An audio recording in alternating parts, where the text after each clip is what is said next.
Hey, what is up guys? I'm KBHD here, and welcome to my setup tour for early 2018. So I just updated my kit, which is always linked in the description below. But as you probably have noticed, that's a pretty small list of things. It's pretty minimal, pretty clean, and that's the way I like it. And so this setup for me is obviously pretty video editing focused. Like that's most of what goes on here. And so that explains most of what you're about to see that's on the desk, that's around the desk, because that's what I do here. But it's finally different. This was a Mac Pro dual monitor setup for a little while. A couple of years went by and it didn't really change that much, but now that it's actually different, and I kind of mentioned I might be doing this soon, this is the new setup. So let's do it. So I guess the first thing I should talk about is the desk itself. So this is, or was, a NextDesk Air Pro. I say was because the company that makes this actually changed their name to XDesk. So I'll link that below. But this is actually a custom size of it. It's bigger than the normal Air Pro, and it's a motorized desk. So there's 4 motors, 1 in each leg, and you can lower it to a sitting height or raise it up to a standing height. There's presets, so I don't have to know where it is. It just kind of stops. It's pretty convenient. So I spend a lot of time here, obviously. This was one of the first pieces of furniture in the entire studio when I first started putting it together. It's obviously one of my favorites. I've owned a lot of desks in my day, and this one is really nice. For having a motor in each leg, it goes up and down pretty smoothly and pretty quickly and quietly. And it also came with a glass top, but I don't really use that at all. I just use straight metal. It comes in white and you can choose the leg colors. I went with the black legs. Fun fact, the Apple Watch is not very good at telling when I'm standing up or not. Like I stand up all the time, but then the ring will tell me to stand up while I'm standing up. Anyway, that glow back there on the back, that is a Philips Hue light strip attached to the back of the desk. You can get different versions of this on Amazon for different prices, but I like the Philips Hue one because I already had Philips Hue stuff, and you can obviously change the color with the app, but I mostly leave it white. Also on the wall behind the desk, a lot of people have questions about what this is. This is a perfectly aligned acoustic foam and fiberglass panel array. This is also one of the first things in the studio. Very proud of it. So now to get to the things on the desk, it would make sense to go left to right like we usually do with these. So that brings us all the way over here on the left to the studio monitor slash speaker behemoth, the Yamaha HS8. And these things are amazing. These are an absolute workhorse, and it's another thing I've had for a while, since way before there was a studio or anything like that. They are capable of incredible things way beyond what I'll ever need. It's an 8-inch woofer and a 1-inch tweeter, and they're internally amplified. And the whole idea of a studio monitor, obviously, is to provide as accurate and neutral reference audio as possible. These do that as well as any I've ever heard. And they're sitting on these isolation pads, basically foam and fiberglass blocks from Auralex. You can get fancier ones if you want, but these do the job just fine, which is to prevent the desk that it's on from vibrating or rattling. Actually, Yamaha also does make an HS7 and I believe an HS5, so much smaller versions of this, because this cabinet is huge, but I'll try to link those below. As a matter of fact, I'll try to link everything I name drop or talk about in this video right below that like button. Wish me luck. So right next to that, that brings us to this. This is Promise Pegasus R3. It's storage.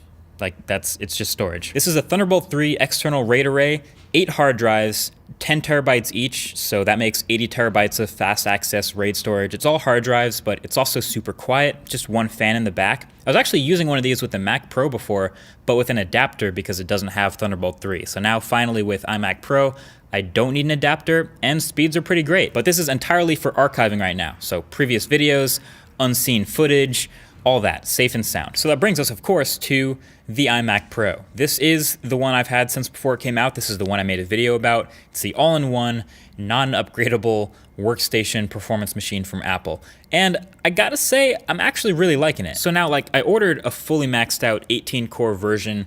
Should come in the next month or two. Not that I don't trust Apple, but I don't really think that new Mac Pro is gonna be coming anytime soon. It might be like a year of using iMac Pro at least before that comes out. So that's soon, but for now, this is that 10-core Xeon W. It's got 128 gigs of RAM. It's a 2 terabyte SSD and the 16 gig Vega GPU. Review is happening pretty soon, probably a little after CES, but yeah, this thing is a monster. And it's sitting on a stand, the 12 South High-Rise Pro. It happens to match, of course, the exact space gray color of the iMac Pro. Of course, I did that on purpose, but it does look great. And more importantly, it brings the iMac's display up to eye level for me. And then this little cover up here is reversible. It kind of slaps on with magnets either way. And I keep the card readers under there, so the Red Mag reader and an SD card reader, because I don't feel like ever using the SD card reader on the back of the iMac. So now onto the right-hand side is mostly just the rest of the audio stuff. So the headphones of choice on a Woo audio stand, our Sennheiser HD800, painted by Colorware. So if you guys know headphones, you already know what these are known for, which is their performance. Their reputation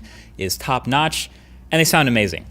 They're known mostly for their flat sound signature, so they sound pretty good listening to music, but these are actually amazing for video editing as well. They're open back, so soundstage is fantastic, and they take a lot of power to drive, which we'll get to in a second, but when you finally get them plugged in and up and working, it sounds like the vocal artist is actually singing directly into your ear. It's amazing. So then driving those is this little guy, the Apollo Twin Mark II Duo. It's again space gray, gotta love that. So this is the preamp that is taking the information from the computer and turning it into the signal that the speakers and the headphones will play. It's plugged into both. It's extremely clean, so that's what you're paying for here. So you can turn the volume all the way up to earth-shatteringly loud, and there is zero hiss, no noise. It's dead silent. So it's capable of, again, much more than I use it for, but of course I keep it because I love this thing. But also, like, who doesn't love a huge volume knob? Oh, also the chair. How could I forget the chair? I mentioned I do stand a lot, but when I get into the groove of editing, that's usually when I'm sitting down the most. So the chair of choice is this Herman Miller Embody. Again, another thing I've had for years. This is actually kind of popular already too.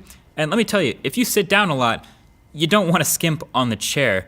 Everyone in the studio has this now because it's dope. I like it a lot. So that's about all there is with that. Oh, also that cable management though. Come on, Linus. And then all the other miscellaneous stuff that's actually on my desk. This is the Hasselblad X1D. It isn't always there, but I tend to kind of keep it near me when I can. And this is my slightly unconventional keyboard and mouse and trackpad setup. Mouse on the right, Logitech MX Master 2S, space gray, kind of on this aluminum mouse pad. And then I also have the trackpad on the left. So I use a trackpad mostly for zooming and scrolling, especially between spaces in Mac OS X or Mac OS. I kind of have this 3-panel setup going, and I move between them with the trackpad.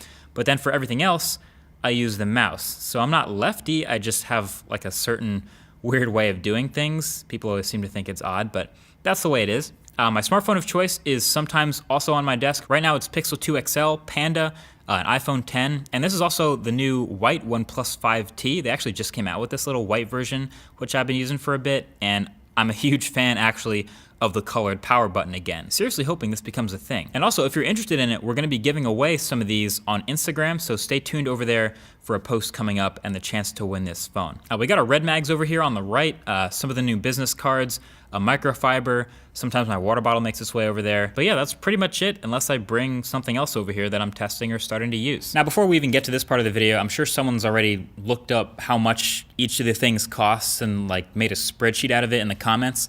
But before you even think about it that way, not all of this happens at once, obviously, in one move. Like I said, I've had this desk for about 6 years now. I've had the speakers for about as long. This chair, I've had versions of this chair, broke it, got another one.